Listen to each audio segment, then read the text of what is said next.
You are and have been for decades a big deal in the world of personal financial advice.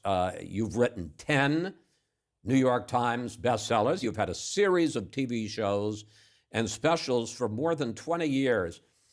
Am I right that it's not so much that you have had some revolutionary idea, but it's rather the fervor of your message about personal financial responsibility and the practicality of your ideas about how to achieve it? It's actually more than that, in my opinion. I don't look like your typical financial advisor. Never wore pinstripe suits, never wore a suit. Like, my outfits have always been leather and cowboy boots and all of these things. I'm not going to a financial advisor for their wardrobe. No, but you're going to a financial advisor, especially if you're a woman that you can relate to. So they can relate to me because I speak, Susie speak, a language that they can relate to. I never make them feel bad if they don't understand something. And when they see me, they see hope. If Susie can do it starting at the age of 30, I can do it. Look at her. Look at me. She didn't grow up with money. All the excuses that people give themselves, I take away by who I am. Let's take a look at some of your greatest hits over the years. Anybody who's ever watched a PBS Pledge Week has seen your ultimate retirement guide. Here's a clip. It should be mandatory that if you own a home, that you own it outright by the time you retire. If you do not, and you plan especially to stay there, you are making one of the biggest mistakes in my Ultimate Retirement Playbook. All right, let me ask a question, and don't make me feel stupid. You said you won't. Why, even if you're retired, wouldn't you want to keep some mortgage so you can get the, well, let me get it out, so you can get the tax deduction? Here's what most people don't understand. The bank knows, the mortgage companies know, that maybe you'll keep your house 7 years. So the greatest tax write-offs for that home mortgage is within the first 7 or 10 years. Do you know that if you have a 30-year mortgage, let's just say it was for $200,000, that in the first 20 years, you've only paid down $100,000 of principal? Why? Because all of that money went for interest. Because if you then sell the home, the mortgage company has gotten their interest up front as if you kept it for the entire 30 years. So in the last years of a mortgage, there is hardly any tax write-off at all. So wouldn't you rather, and the mortgage payment's the same. So wouldn't you rather pay off a mortgage where it's not giving you a tax write-off anymore and not have the mortgage payment? I didn't know any of this. I'm serious. That's very useful information. You were on CNBC for more than a decade, and Yes. one of your most popular segments was something called Can I Afford It? Here you are. Tom, what do you want to buy? I want to clone my beautiful Great Dane. I'm like, $100,000? And how are you going to pay for this? We would wipe out our savings. You would you? You are so denied, it's not even funny. Don't you dare buy this bag. Are you kidding me? Denied one more time. You are approved. You have done such a great job for somebody 28, saving almost $100,000 already. If you look at everything, boyfriend, go and have a good time. You know, you really need to come out of your shell. I know, right? You're such a shrinking flower. But one of your biggest messages is the difference between what you call a need and what you call a want. Yes. But that's not, I mean, the Gucci bag, I get it, but some things, aren't they a little bit fuzzy, whether it's a need or a want? If you have all the money in the world, you have a lot of savings, you have no debt, you're ready for retirement, and you want to spend $100,000 to clone your dog, I approved him, by the way, right? Go ahead and do it. I remember when I didn't have a pot to pee in, and all I wanted to do was go out to eat or do this or whatever it is. Now I have all the money in the world, and who wants to go out to eat? I don't want to waste money like So that. how would you define the difference between a need and a want? All right, so a want, for instance, is going out to a restaurant. A need is buying food at a grocery store for you to eat.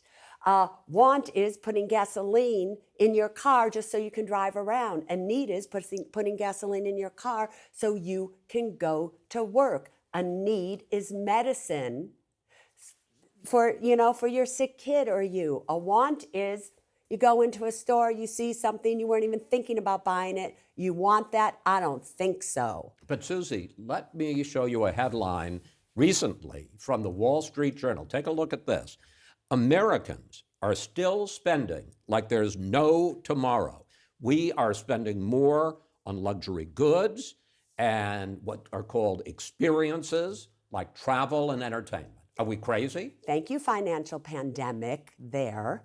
Because of the stimulus checks, because we didn't have to make student loan payments till now, we didn't have to make mortgage payments till now, we didn't have to pay for anything, we got to stay home, we didn't have to spend money to get to work, we got paid to stay home, then the pandemic goes away and we have more money in our savings account than ever before. Now we go out and spend it. Now we've spent it all, but we've got used to spending it, so now we have $1 trillion of credit card debt. And very shortly, you're going to see, in my opinion, people aren't going to be able to pay their payments on that credit card debt. Up will go bankruptcies and everything else. So people are spending because they think they can. Let's end this with some practical advice. What percentage of Americans would you say are financially illiterate? Truthfully, probably 95%. What does financial illiteracy mean to you? Means that maybe you're interested in retiring one day and I tell you to do something and you don't have a clue what I'm talking about. I tell somebody to do a Roth IRA, they don't have a clue what I'm talking about. I ask somebody what's in your retirement account, they go, well, it's in a traditional retirement, don't have a clue. They don't have a will, they don't have a trust, they don't have a durable power of attorney for health care and an advance directive. They don't know what a 529 plan is, they don't understand. Well, now you're just getting personally hurtful to me. No, but as I some of these things I realize I don't know. Should financial literacy be taught in school? Yes, yes, yes. It should be mandatory that you can't graduate high school and not understand how student loans work. It should be mandatory that you understand what compounding interest means and how your youth contributes to millions of dollars in the long run. How should you decide whether to buy or to lease a car? You should never lease a car, right? Leasing a car is the biggest waste of money out there. You only get to drive at 12,000 miles. You have to have a lease gap insurance. Why don't you do what I do? I bought a car, even if you have to finance it. Finance a car after it's paid for in full. Keep it. My car's going on 12 years old. I lease a car. So why? I know what you're going to tell me, because it's a tax write-off, Susie. No, I think that I want to not have to deal with an older car, and I can lease it for a few years. It's cheaper. I don't drive it very much. I don't go over the limit, and I can turn it in and get a brand new car in 3 years. So you're renting a car. Do you own a home? Yes. Why don't you rent an apartment?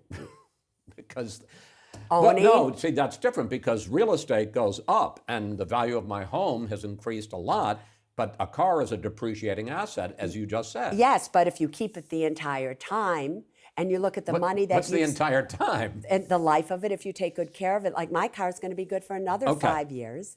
I just think it's better to buy. Whole life or term insurance? Term. Whole life is the biggest waste of money possible. Good. I get term insurance. So, and this is probably the most important question I'm going to ask you. You talk about people living paycheck to paycheck, and we're now in an inflationary period. How do you save? Well, make sure your boss gets secure save. Right? You save by automatically having some amount of money taken from a check every single month and putting it somewhere like a savings account. You have a paycheck for $3,000, you're going to spend every penny. You have a paycheck for $2,500, but $500 has gone to savings, you'll make it on $2,500. If you do save some money and you got it, where should you invest it? Now, rather than investing, the first thing you have to do is make sure you're out of credit card debt. Right. Because at these interest rates, with the Fed raising interest rates so high, many of you are paying in your 20%. So you first get out of credit card debt. Okay. Next, any money market fund, any credit union, any savings account that's paying you now 4%, 5%, right? Whatever it may be, that's where you would be saving it right now.